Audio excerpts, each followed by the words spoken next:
Welcome to the Digital Forester Podcast, where we talk to foresters about how they are using digital technologies in their day-to-day forestry work. Hey, everybody. Welcome to the Digital Forester Podcast. Today, I'm joined by three people. So this is unheard of. Normally, it's only two. That's the most we've done. So we're trying three, and we're going to have a lot of fun. So first off, we have Cheung. He's the founder and CEO of Robotics Cats. We also have two folks from Indicium Dynamics. We have Vernon. He's the CEO, and Mike Ross, who's the CTO of Indicium Dynamics. So I'll start off with Andre. Andre, how are you doing today? I'm good. Good morning and good afternoon. It's early in my time at 6 a.m. Hong Kong time. Hong I'm Kong good. time. Crazy. So Hong Kong time for you, 6 a.m., 5 p.m. for me in Ottawa, Canada. And Rob, Mike, where are we reaching you and what time is it? So it's about 9 a.m. where we are. We're in a smoky Hobart in Tasmania, Australia. So right down the bottom of Australia, you'll find an island, a very beautiful island. And we're right down the bottom of that island in the capital city called Hobart. And yeah, it should be a beautiful day, but it's actually, there's some smoke sort of heading down off the mountain from a fire in the central of the state. Yep, there we go. So you've got your coffee in hand and well, I'll probably have something else in hand in a few hours. But Mike, are you in Hobart as well? Yeah, I'm in the office at the moment. We've got a bit of activity in the background. We've got the team about to go out and do some repairs after some recent thunderstorms. So yeah, all go here in the office. There you go. There you go. Live in action. So we were joking at the start as we were just warming up that often when we do these virtual calls and there's a global audience, someone always draws the short end of the stick with the 2 a.m. call or 3 a.m. But hey, at least this time it's not too bad with Andrea at 6 a.m., you folks at 9 a.m., 5 p.m. for me. So glad this could work out for all of us. So I'm going to start things off with maybe Andre and Robotics Cats, bachelor's of engineering from the University of Hong Kong. Looks like you've been working in the vision space, the AI space, but maybe introduce yourself, your role with the company, what Robotics Cats does, and I believe you have a few products, and if you want to introduce those briefly, feel free. Okay, and thank you. Thank you for having me. I'm really excited to join the Digital Forester podcast. And first thing first, I'm not a forester. Okay, and I'm more of a traditional enterprise or B2B frontline people selling technology stuff. And I'm now the founder and CEO of Robotics Cats. And we are AI analytics or machine visions a startup. And right now, one of our core product, what we are focusing on is to detect wildfires, forest fires early using cameras and AI, machine learning. Okay. And where did this interest in wildfire detection come from? Oh, good questions. And well, fairly speaking, we don't really have a very serious wildfires in Hong Kong. And when I met my co-founder, Paul Redhead, I believe 5 years ago, he has been working in this sector since 2006, 17, 18 years. When we discussed, came up with an idea using, okay, AI was coming 5 years ago, and using camera to automate all the detections, all the monitoring. And I was really excited. And then I learned from him what the guys are doing in South Africa, in California, in Australia. And that's how the story starts. Cool, very cool. And so with a company named Robotics Cats, should I assume your cameras have tails and four paws and they look like cats? Or where did the name or the genesis of the company name come from? Oh, but we have a lot of alphabet in our sector. Again, two quick answer. The first one is most of the time we use what we call pen to zoom. Mine is an expert. They move. They have a camera and then round, just look like a small animal head, and sometimes like a cat. So a robot. First answer. The second answer is most of the team are in fact like are cat people. I myself a cat person, and then so we pick robotics and cats together. Interesting. I feel like all the audience that are dog lovers are suddenly going to turn off the podcast, and the cat lovers will tweet out, you got to check out this podcast. I'm joking, of course. So I noticed in your virtual background that it looks like you have a camera in the background. Is this what it looks like, or a typical setup? Yes, this is a fixed camera, and then when one thing we really try to do is to reuse or repurpose what our customer they have. And then for good or bad, we have surveillance camera everywhere. Some of them pointing to forest or wildland. And we believe it's a great idea if other than security physical surveillance purpose, we can add AI on it to detect forest fires, especially during fire seasons. Okay. So that's the typical setup. We connect to it and then running the AI smart in the cloud. Okay. So looking at this, it's more of a SaaS offering. I think looking at your website, the idea is you can subscribe to the service and you'll provide the hardware, you'll provide the applications for users to monitor large areas, what seems like large areas of land base. Yeah. Yeah. Very cool. Very cool. So I'm going to shift gears over to Rob and Mike. And for those our audience, there is a reason that there's this many people on the call. We'll get to it. We'll keep you in suspense for now, but there is a reason, so bear with us. But for Rob and Mike, maybe one of you, could you introduce us to Indicium Dynamics and what it is you do? Yeah, so I might actually let Mike speak to start with, because as well as being the CTO, he's actually the founder of the business from around 8 years ago. So Mike, maybe if you give the background of how we got to this point, in particular around forestry. Yeah, so Indicium Dynamics was founded 8 years ago. So we started life trying to solve some problems around data integration and being able to handle sort of real-time sharing of data between different types of systems. So we started life there and then merged into the sort of IoT space. And forestry was a sort of an area that came up as a place where there hadn't been a lot of innovation in the IoT space yet.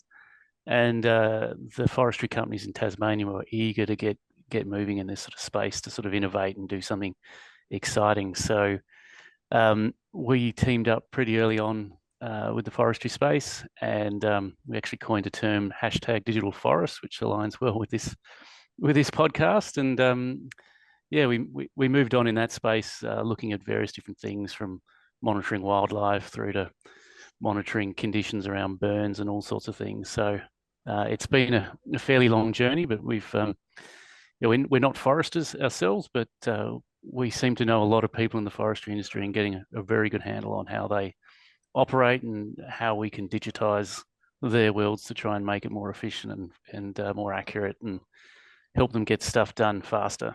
Yeah, very cool. So IoT, Internet of Things. So was this something like Mike, just out of your mind, like you thought Indicium, like we're going to focus on this and forestry, or were there a confluence of events that kind of brought folks together and voila, there's this new idea?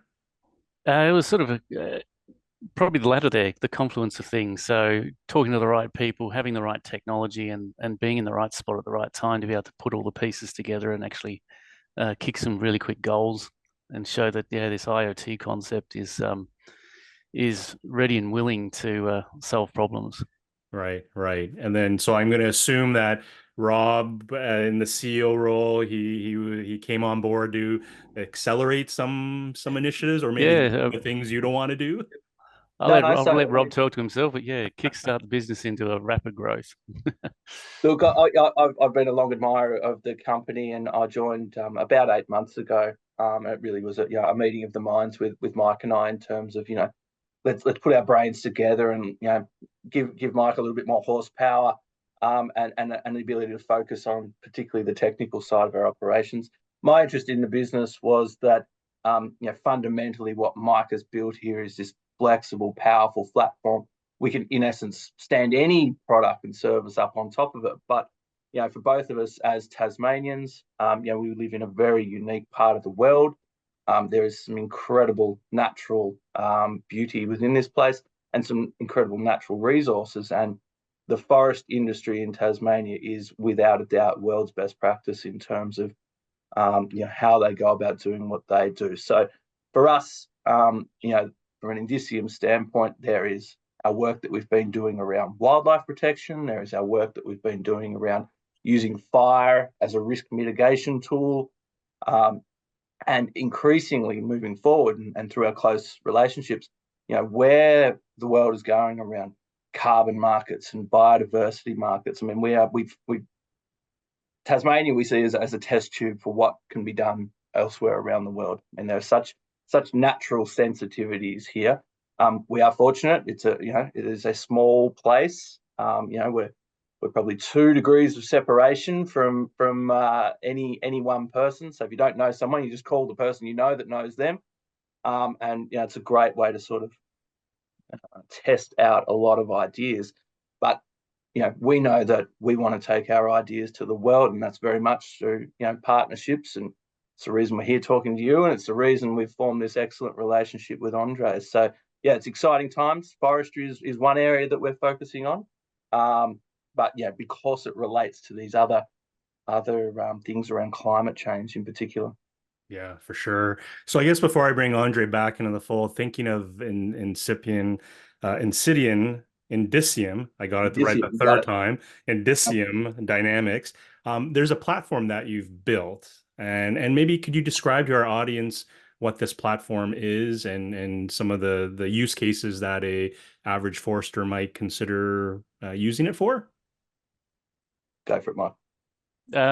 So at the core of the platform is a product called the Indicium Data Bus, which is a sort of real-time, high-speed integration tool. So it's something that we can build plugins to connect to different types of systems. So from a technical point of view, we can plug it into a control system. We can plug it into a database. We can plug it into a PTZ camera, and we can get it to produce magic, get data off those devices, and send it off in all sorts of different directions. So in the case of Robotics Cats, I remember messaging Andre one night, going, "Heard about you guys. Could we give your platform a try?" And he set us up with an account, and 10 minutes later, I'm sending through images and testing it out. So it was sort of a tool that really gave us the ability to turbocharge development of tools like our Fire Foresight product. Because it's a platform that deals with integration of different sorts of things, we can integrate things like sensors, so fuel moisture sensors, soil moisture sensors, weather stations, whatever it is. It's a single platform that just has all these different types of data available to it. And we can then present that to the foresters really easily, really quickly, and in a way that's easy for them to interpret. So they can see, the weather conditions, the wind's coming this way. We can see on the camera there's a fire. We can visually see how it's behaving. We can see what the weather's doing, how it's changing, how the forecasts are changing, and empower them with all the information they can get to be best prepared on how to fight that fire or prepare for a fire. Right. So I think that's the main guts of it, to help the foresters get their stuff done. Yeah, very cool. So the beauty of these podcasts, I get to ask all the dumb questions because in some cases they really are the dumb ones because I have no idea. So Andre, Mike mentioned PTZ or Z for our American friends, PTZ, PTZ, cameras, point, time, zone, close. No. Pentil Su. Oh, okay. Overthought that one. Overthought that. There we go. Pan, tilt, zoom cameras. Okay, perfect. So Mike gave you a call. You wanted to connect. So guys, like, give me some background. Did you guys know each other like before that, or it was just, social or research online, and that's how you all kind of came together? I think we'd been involved in a project that was funded by the Minderoo Foundation to deploy a camera, and I think it was through a connection there. Correct me if I'm wrong, guys. Yeah, we're just having a meeting one afternoon, and just a status meeting to see where we're at with all the camera deployments. And someone mentioned this weird company called Robotics Cats, so I'm frantically Googling it and saw a link there. So I jumped on and messaged Andre and said, "Oh, I wouldn't mind giving this a try." And it was the same night we'd had it all up and running. So it was sort of, just a passing name of a company, and picked it up, and away we went. So Andre, on your side, what was it like? Some random dude, Mike Ross, pinging you from Indicium Dynamics? Were you like, who the heck is this guy who wants to like connect? Or were you like, oh, I've heard of these guys down in Tasmania? What was your initial response to that outreach? Well, I believe to most startup because of COVID, we use it to talk to people through Zoom or online meeting or LinkedIn around the world. We practiced a lot in the last few years. So and in fact, my team do receive a lot of inquiry from different parts of the world. From Victoria Island, again, Tasmania is a big island, and from Portugal, from different parts of the world. And I recall at that day I received someone called Mike sent me a 2 lines, and okay, I just share our standard script. That's how you create an account, set up all the blah blah blah, and then like in a few minutes, pop by, I see in my dashboard we have new incoming traffic coming. Oh, it's cool. Someone breaks our record. Okay, and one thing we really want to build our platform is, we will talk about that in a second. Most of our customers, they are national parks or government agencies, and they have internal procedures. It takes time for them to test something, even at free. Okay, they have their own procedure, procurement process, and one thing we really want to achieve is, if someone want to test something called AI wildfire detections, we are not the bottleneck. We are not. Okay, as long as you are technical, you can test it on the fly at your fingertips. That's how we want to build our product. We are not there yet, but we are close to. And then some gentleman called Mike just broke our record as a third party to test our platform in 2023. Wow, very cool, very cool. So one of the reasons I wanted to initially, I reached out to Andre because I was on social media and watching something, and something flew across my my screen, and I thought, wait, let me scroll back up and pause to take a look, and then this is what's brought us all together. So there's an XPRIZE competition, and one, I believe, that's focused on wildfire. And I believe you folks are part of a consortia that are tackling this. So maybe I'll ask Rob, maybe if you can introduce us to like the XPRIZE Wildfire. Like, what is this thing, and why does it make sense to you all to form a consortia? Yeah, so I think if a quick Google of XPRIZE, it's been around as an organisation for many years, that sort of sets super challenging competitions to tackle. It's almost leapfrog a generation in any given industry. They do competitions around advancements in medical practices. I think one of the original ones was something about access to space. But they set super ambitious goals, and they seek philanthropic funds in order to put an alluring prize purse out there, just to sort of get the attention of people that might already be in that space that want to focus on it.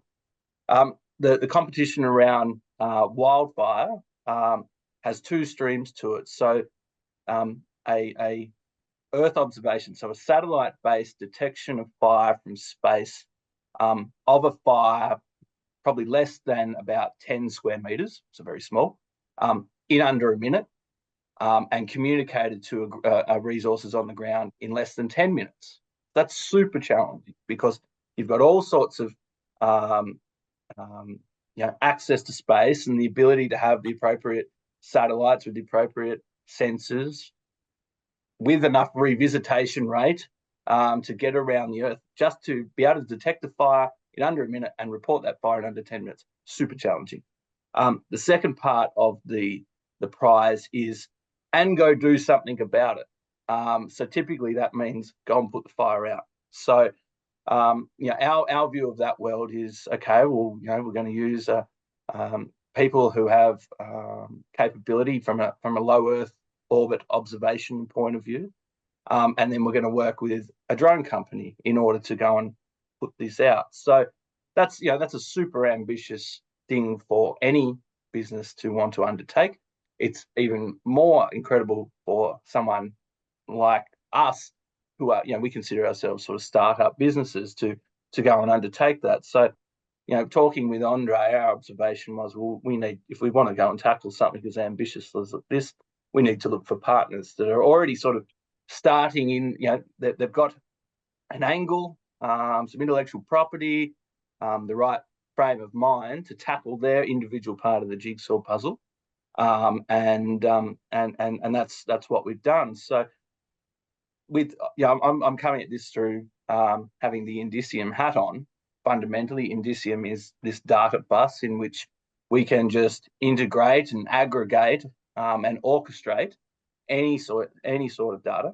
So I reached out to a company called Little Place Labs, predominantly based out of Houston in the US, who have quite separately to the XPRIZE set themselves the ambitious goal of being able to detect fire from space in under 7 minutes.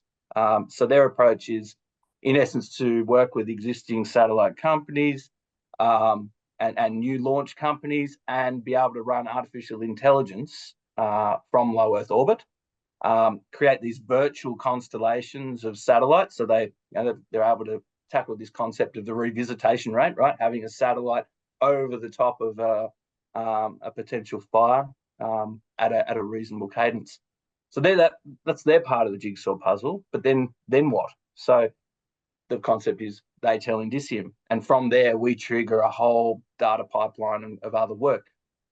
One of those would be terrestrial verification. If we know that we've got a pinpoint of a particular fire, if we've got assets in the area, or through Robotics Cats, where the concept is we don't have to have fixed assets just dedicated to the lookout of fire. If we're able to run AI over the top of existing in situ cameras, then we've either got a source of verification of fire, or we've got a source of the initial detection of fire, of which I can verify from low Earth orbit. So that's where we're going with that concept.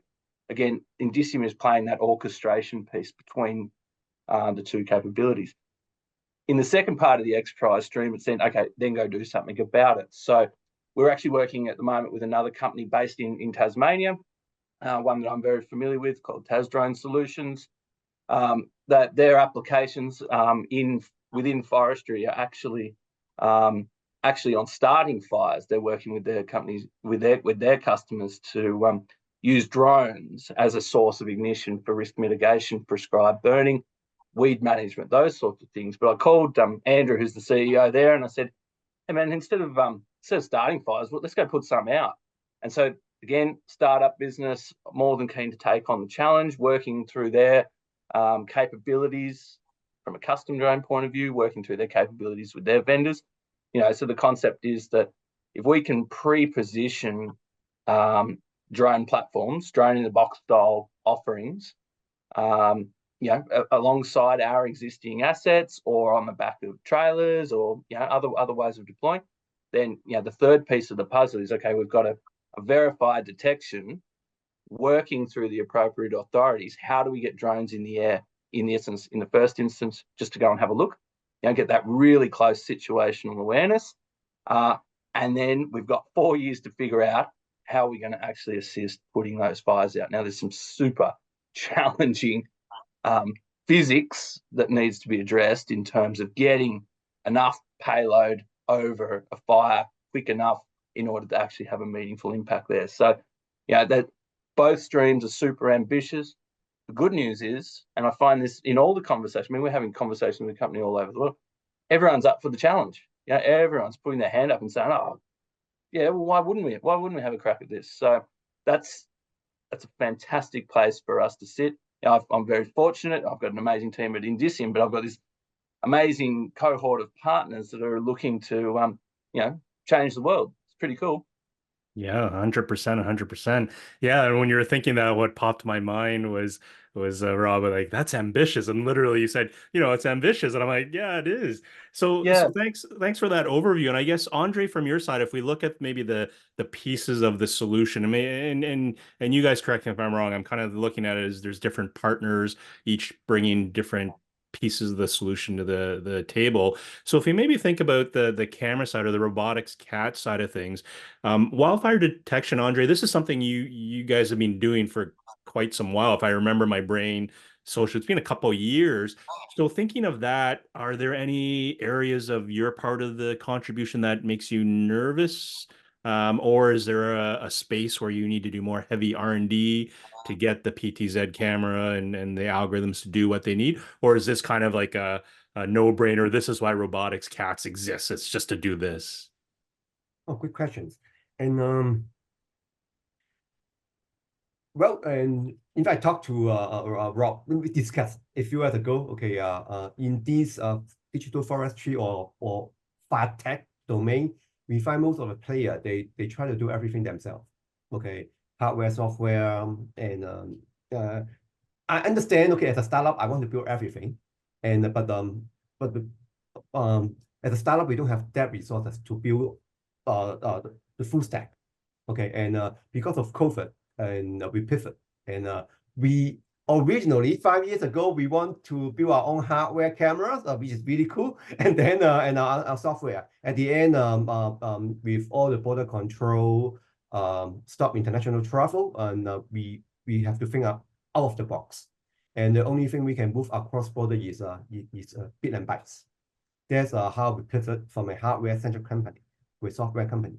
And then rather than shipping cameras to different countries, we making use of customer camera or what they can buy locally. It's easier.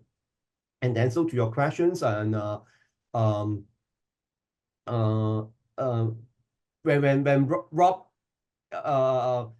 we planned to do the fire foresight project, we will speak more, I believe, in a second. And then if a few weeks later, Rob mentioned that you are interested in XPRIZE, and I told Rob, of course, there's wildfire detection things. I'm working on it for more than a year to find the right partners. And so to your questions, what made me nervous or excited is how finally different players, teams, they have a common goals to work together. It is challenging for startup. We are focusing on all our own stuff. Integrate with your product, it's not the top priority. But with the XPRIZE, it's really cool. Bring the teams together. Right. What we make me nervous is, okay, finally the dreams come true, people working together, and I have to learn other people's stuff, learning from Mike and Rob of what Indicium Cloud is, how we can better fit our data to them, and then make things happen. Right. So thinking of your camera and the detection, it's computer vision and AI. We've got day and night, and then we've got if there is a fire or a smoke. So do those influence your solution, or is the Robotics Cats technology using special cameras that are thermal, sees through smoke, or what can you share in terms of the novelty of the Robotics Cats solution? Yeah. Well, there are a lot of sensors. Right now, we focus on on camera, both visual RGB and thermal sensors. We spend more time on visual because it's more affordable. And thermal is great, but it's 10 times more expensive. And at the end, we found that we spend a lot of time explaining to customer, but it just, I'm sorry to say that, technology is not the top priority in forestry, if I'm correct. So if using thermal camera, the cost is just too high to drive adoptions. So we try our best to make use of visual camera, which is more mass adopted. And then so to your questions, and for POC, for if budget is okay, we use both sensor, but for actual deployment, most of the time we use visual camera. And then we try to use visual camera to, okay, cool, to see fire in both daytime and nighttime, to see the smoke or see the flame, and then using machine learning to provide customer, okay, hey, we found the fires, how confident we are, and where it is on the 2D dimensions, and then try to figure out in the 3D world where it is. Yeah. Right. So then the data you're collecting, there might be some at edge processing, but ultimately it's coming to the Indicium platform because it's a service bus and it might pick up different things. But Australia, Tasmania, I don't know about Hong Kong, but at least Canada, large geographies with very limited communication coverage. So tell me how that factors into what you're doing. How are we overcoming moving bytes around in environments that are often communication denied environments? Yeah, look, I think Andre and I have both got a background in telecommunications, and Mike's been using a combination of technologies for a number of years as well. When we're talking about, if anyone looks up Tasmania on a map, you took the whole western half of it's World Heritage area. There are no telecommunication towers. There will never be any telecommunication towers. And in areas like that, low Earth orbit comms companies have been a game changer, absolute game changer in terms of that. But we're agnostic to comms. We will go with whatever works. But companies like Starlink have most certainly changed the dynamic in terms of where we can. But in doing so, you increase the footprint of your deployment in the world. We've got to have solar power and batteries in those extremely challenging environments as well. So there's a combination of hurdles that we have to overcome. Comms is just one of those pieces. From Indicium standpoint, though, we've been able to find a partner in Robotics Cats that we're just so happy with, from the attentiveness and the passion that Andre brings to it, but also from the quality of the AI that they're building. To give you an example, I mean, we had a detection the other evening of this fire I mentioned at the start, in the middle of the state. But we had a positive detection of that from about 109 kilometres away. Right place, right time, right conditions, absolutely. But the fact of the matter is, we're sitting up on top of a tall mountain looking at the right place. And just through a culmination of events, we got a positive detection at that range. Now, typically, we'd only be looking at somewhere between 15 and maybe 30 Ks to be super confident. But we sit up on top of tall places. Our field of view is always far larger than that, and we're getting detections consistently, 40, 50 Ks out. But we really pushed a record the other night at 109 Ks. I mean, I've not heard of anyone doing it that far out. It's not something we're going to be able to produce every night, but it was certainly an indication of, if we were thinking that is out in a really remote part of the world, but a really valuable part of the world. That's an incredible capability for us to be thinking about deploying elsewhere. Yeah, absolutely. So thinking of that, you have the vision component, you got the comms, and you mentioned Starlink. So a lot of digital forcers now, most the ones that are pretty progressive have maybe not a full rollout, but they're using them. They're in the back of their trucks. They deploy them when they need comms. But one of the common things we see is groups that say, "Oh, let's build a tower with 5G," and then of course it doesn't really work out because guess what? There's terrain. I shouldn't say it doesn't work out. It doesn't meet what was advertised in terms of footprint for communication, often as a function of terrain. But I know, thinking of the Indicium folks, there's some LoRaWAN or long range wide area network stuff that you've worked on over the years. And I suspect, Mike, on your side, it's kind of in that nerdy camp of we're doing things and maybe mesh networks. Like, there's so many buzzwords, but help the digital forester community kind of set the lay of the land in terms of what's the art of the possible today. Is LoRaWAN still the way to go? Is it a private 5G tower dedicated to their business? Is it Starlink, or is it something else? Well, it's going to be horses for courses. It's the right technology for the sort of bandwidth you required. Starlink worked out really well for video feeds and for image feeds for the fire detection side of things. But the power requirements to run that sort of network are astronomical. So sensing, putting a weather station out there with a Starlink is just a bit overkill. So with every deployment we do of a camera or anything else, we try to get a LoRaWAN gateway in there as well, just to expand the network. It's a low cost way of us getting a last mile of coverage in somewhere.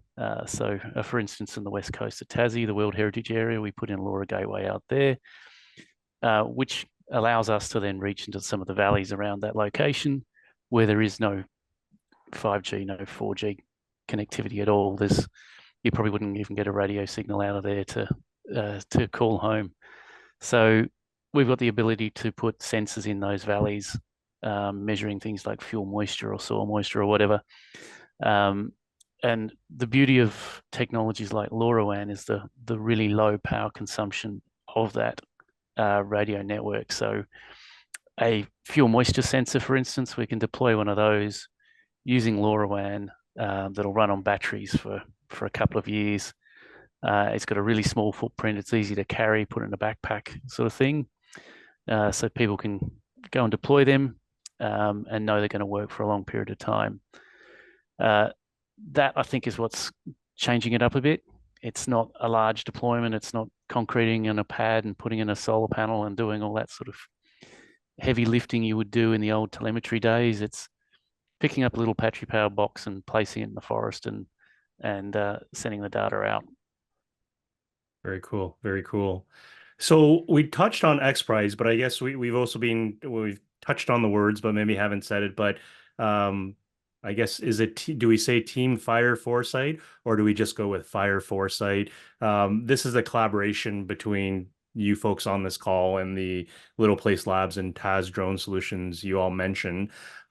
So thinking of your work that we've talked about, where are you in the readiness map? I know it's 4 years, right? So the prize, I believe, is $11 million if you win. I can't remember if you get injected with funding to do this a little bit, but where are you all on the roadmap, and how would you say, giving you a chance to beat your chest compared to the other partners doing this? Sounds like you're all pretty far advanced in this journey and the thought process of connecting the two different themes and how you might bring them together. What are your thoughts on that? I'll open it to look, you. I think that if the using the vernacular around tech readiness level, I'll get this all wrong, but we're a 3 or a 4 already, and I mean from a solution point of view. Individually, we're probably each a little bit higher than that, but with the caveat that we're all startups and we're all doing multiple things and juggling multiple hats all at once. I've quickly come from this competition is a good North Star, i.e., as individual businesses, it's a good sort of funnel for us to be sort of just aiming for. I'm starting to actually get some confidence that we're going to actually have a working solution here within this 4-year scenario. So it's an exciting prospect. I mean, my pitch to each of the individual companies was, regardless of the competition, there's good business to be had here. There are good positive outcomes from a climate perspective, but we're all businesses. We all need to be seeking funding. We all need to be providing services. So whilst the competition is this North Star for us, in the meantime, what have we got? What's ready to go right now? So fortunately, Robotics Cats and us have existing customer deployments out in the field, and we'll continue to be growing those out. I spent last Friday with the team at TAS Drone talking about exactly the same thing, actual operational outcomes for customers. I've got a chat with the guys at Little Place Labs next week, I think, about the exact same thing. We are ready to go. We haven't got the full competition ready solution. Is still years away, but there are things that we can do today that are going to have amazing impacts for our customers, and that's a fantastic place for us to be. Yeah. So how does that work with the XPRIZE? Because it's so, I shouldn't say it's so long. It's probably right size because it's so ambitious over 4 years. But how do you keep that momentum amongst all of you going? Because each of you seem like you're responsible for a specific area, responsibility in this overall solution, and I could see it being so easy to lose momentum for the accident of not seeing each other in person, maybe as an example, and things. But how do you keep that? Like, maybe I'll start with Andre and just say, like, from your side, being in Hong Kong and then being in Tasmania, at least it's kind of geographically kind of close. At least you could get to versus, Austin, Texas, or wherever, Little Place Labs is. I think you mentioned Austin. I'm assuming that's the American side. Like, that's a far trek. So how do you, Andre, from your side, how do you envision with your team keeping that momentum up with the other partners in your consortia? Well, again, good questions. First of all, from our side, we really want make really early detections when customers share all those interesting pictures or detection images. I never visit Tasmania. I really want to sometime this year. It's just magnificent, amazing. Okay, when I saw a video about a used copper mine, and wow, it's all the valley, all the mountains, really amazing, and that's what we excite us. We may not travel every place in the world, but we can do something with customer camera with that infrastructure, and doing some good tech. That's what drive us to do what we do every day. And then the other thing is we are just part of the puzzle. As I mentioned, okay, for enterprise or a B2B network security, there's always a term, actionable insight or informations. Okay, well, if we can provide good detections, what is the next steps? Okay, you need to do something on the fire, right? Okay, it is safe, if it let it burn, or if it's really dangerous, do something, control its supplies. The next step is even more important. And then that's something really excited is for the XPRIZE, for the team. We can put the puzzle together. And in fact, we do have some early customers in South America, in Uruguay, in Brazil, or even in California. The XPRIZE pictures, okay, the whole value chain, early detections, and then data distribution at the end, control the fire is most forestry customer or national park customer they want to achieve. And then it's really a amazing goal that we want to deliver. Right. And Mike, on your side, knowing a typical CEO is always go, go, go. I want it tomorrow or yesterday, and it's really easy. What's taking so long, Mike? How do you keep your team energized and motivated to respond to the CEOs of the world that just want to go at, turbo warp speed? How do you maintain that level of energy when you're competing in this type of competition? Well, the CEO's on the call, so I'll be polite. Well, I'm in the trenches with the guys, so I'm writing code with them. I'm running around the countryside, installing cameras. We're all in it together. So it's building and fostering a great team. I think that's everyone's bought in. Everyone understands what we're doing, and everyone understands what we're trying to achieve. And so I think that way we're all driven to actually get stuff done really quickly. We're not scared to fail. We'll give something a try. If it doesn't work, then we'll turn around and come up with a new solution and go off again and try and solve it a different way. So I think that having a great set of people around us means that we've got all these minds ready, available to come up with the best way forward for everything. So I think that's the kicker. Yeah. Well, even watching you, for those listeners, you can't see it, but you can see Mike, smiling as he's describing this. You can sense the energy, the fun there. So thinking of this conversation, Rob, I know in the warm up we touched on maybe there's some other projects we want to highlight in terms of the stuff that folks are working on. And because truthfully, when I listen, it's like, well, if we've got the service bus, the orchestrator, you can take things and action them. You got the camera side, the vision side, the detection side. While we're talking about wildfire, I can't help but think there's other things you can do with this combination. So Rob, from your seat, what can you share in terms of maybe some things that Indicium is working on, or maybe collaborations that you have with Andre and the other players for other homegrown XPRIZes? Yeah, so again, there's a theme under everything that we're doing. It's presented itself to us, and the concepts around climate and climate change. In essence, fundamentally what we're doing from an IoT perspective is being in nature and monitoring and measuring what's going on out there. So, more holistically, we're working with organizations across a number of streams that, in order for them to understand how they might change their practice as it relates to climate change, or change their practice in terms of their footprint on the world. But the first thing that they have to do is measure. And that's fundamentally what we do. Is the deployment of the right sensor at the right place at the right time to measure, and then working with those organisations on their change, and then continuing to measure. So it's a continuous improvement piece for us. Under everything that we're doing is this. It's almost elemental in terms of the areas that we're focusing on: fire, water, energy. These we do things with flood and flood detection, flood monitoring. We do things with power companies, and and then there's all the overlaying layers of power companies have been shown to have an impact in terms of being ignition sources for fires. So there's these overlapping themes that keep presenting to us, and within the constraints of the resources that we have available to us, we pull those threads to come up with great conversations and great products and services that we're able to provide.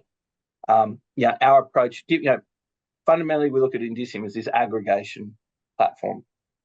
Now that then feeds into, well, we need to work with our partners, people who are already the subject matter experts in their various niche, and integrate against them. And that's exactly what we're doing within the team. The Team Fire Foresight for the XPRIZE team, but it's a similar stream that we're then following with our customers. So in Tasmania, Indicium is very fortunate that we have all of I'll call them the forestry, the land managers within the state are already Indicium customers of one sort or another. We were starting to see that just through their own operations, we're starting to see some duplication or some potential for overbuild in the types of assets and infrastructure that they would have been deployed. So we actually called them all into a room and said, there's an opportunity here. Everyone's capital constrained, but there's an opportunity here for us to strategically plan all together about where we're going to deploy soil moisture sensors, fuel moisture sensors, weather stations, and now cameras. From a detection point of view, the LoRaWAN coverage as well. So, that's an approach we are seeking to replicate elsewhere around the world as well. Is let's get into a room, but I guess firstly, demonstrate that we are who we are, but start building that trust and those trusted networks. But then, in any given place around the world, let's get people working together to overcome these super challenging, super daunting projects. Yeah. So we're taking that concept of working together and aggregating and being bold and ambitious in terms of the things that we're trying to overcome, and we're keen to do that wherever we can. Yeah, for sure. Very cool. So I guess thinking maybe Andre, I'll go to you as we look at what the consortium is doing, but maybe from your seat with a focus on Robotics Cats, what are the things that get you excited each morning? Like when you wake up, are there certain technological advancements, or are there certain themes? Obviously, climate is one. I'm hearing loud and clear from all of you on the call. There's a purpose there. Rob mentioned the North Star, right? Metric there. But Andre, from your seat, what are the technologies that are getting you excited, that you're looking out for a year, maybe 2-year time frame, to augment your capabilities with Robotics Cats? Okay, and a few things, and even about we use machine learning, visual AI to find things, and then we try different models, and we believe with the advance in GPU, all those stuff, we can find fire even earlier, and that's one dimension. And the other one is everyone talk about the generative AI, ChatGPT, and well, I myself, I find my GUI, my interface very easy to use. I believe Mike agree. He just fix it on the fly, but again, to some non-network, non-IT people, it takes some time to set it up. We try to offer in our GUI the flexibility for a customer to customize how the detection behaves. And you want more sensitive, or you want something to avoid detections based on your environment. We have all those of tools, but it seems that some customers, they don't get it. And I'm playing around with Copilot ChatGPT, and I'm thinking, well, if you can just say something, the configure the system for you will be beautiful. And another dream, and Yes, and of course, one direction is we talked about this previously, to how different systems can work together more seamlessly, and then to one plus one bigger than two, create more business value to the customer. And we want to show to the world we can, and we are doing some great thing in Tasmania. Really Perhaps Andre, mention where you're amazing. going with mention where you're going with wildlife detection. Yep. So Robotics Cats. I mean, we're currently using for wildfire, but Andre's also building the capability out around wildlife, and again, that speaks to an Indicium relationship where we're working with various customers and various opportunities around, in essence, biodiversity monitoring. So there's even scenarios where we've got single camera deployments, but we're able to search for both fire and a particular species off the same infrastructure. I mean, that's an incredible thing to consider to do as we're both building out. Yeah, very cool. And detection is a detection. I guess the question is, what do you want to detect? And you go from there. So I guess, Mike, sitting from your seat as the CTO of the company, what gets you excited looking into the future? And I suspect, again, CTO probably more in the weeds of the tech, but is there something that you're just like, man, in the next year or two, this is going to be change the world, and 5 years out, this will be another game changer? But what keeps you smiling each and every day? I think from my point of view, it's what can we do to make decision times shorter and make people really excited about data so that they can feel that they can make a decision with more confidence in a shorter period of time. So I'm talking with lots of people about how we can sort of integrate different systems that are already in place in the state of Tasmania. So understanding smoke levels. If you did a burn, what's the smoke level going to be? What's the forecast going to be for rainfall over the next 7 days? How can we incorporate that into a model to tell us what the moisture content's going to be in the forest? Bringing all that sort of information together, processing it, producing a result that's just a traffic light of sorts to someone, so they can go, well, it's looking like Wednesday's the day we're going to do this, because all the indicators are pointing at that day, rather than people rocking up on the day going, oh, I think today's the day, give everyone a call, let's go do something. It's sort of 3 or 4 days out, being able to tell them that it's looking like it's going to be Wednesday, go do it Wednesday. That, to me, it sounds kind of boring, but knowing that we can produce that sort of insight, get it to people reliably and in front of them in a way that they can make decisions earlier, I think that's what's going to be the game changer for me. So that's what I'm looking forward to. Very cool. Yeah, times I wonder if we've overcomplicated some of the messaging, and sometimes it just comes down to a traffic light. I know back home here we had bad wildfires, and what did we have? We had something called the Air Quality Health Index, and it goes to 10. And my kid literally came up and said, "Dad, it's like we got all these forest fires, smoke coming in, and the AQHI is 12. What does that mean?" I looked at her, I was like, "Dad don't know, go beyond 10. It just means it's bad." And she's like, "Oh, so it's red." I'm like, "Yeah, that's what it means. Red, bad. That's Very all red. you need to know, right?" I'm like, 12-year-old kid explaining that to me. So we'll take a pause here and just do a quick lightning round table here. I know we're starting to draw close to time. Are there any other topics, gang, that we wanna chat on or highlight on amongst you, or co-collaborations or anything else? The wildlife detection is totally cool. That's what I was thinking when I was saying, hey, you guys have the service bus. You can detect anything by the sounds of it with Robotics Cats. It's just telling Andre what you need, and then what's the actions that are driven as a function of that detection. There's some interesting dots to connect, but I'll open up the floor for you three gentlemen. Any other topics you want to bring to top to mind and share with this global audience? Look, I might just start with part of what we've been doing here has we're not pretending to know the ins and outs of how it is to be a forester. We're not pretending to know the ins and outs of any part of the overall jigsaw puzzle here. But one thing that we are open to is talking about it. Andre, I mean, all of us are spending our evenings talking with people all around the world about where they see their particular stake in this. So I guess I'll take the opportunity just to say we're up for that. Hit us up on LinkedIn. You'll find us all. I live on the thing.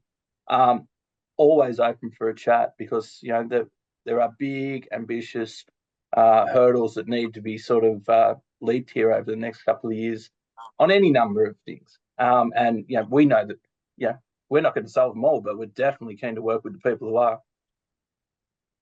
For sure. Andre, final thoughts from you? Well, again, they talk about, okay, Hobart is 3 hours earlier than Hong Kong, and then but in some sense, we excited to work with people in other countries, and you learn new things every time. And again, okay, far season move.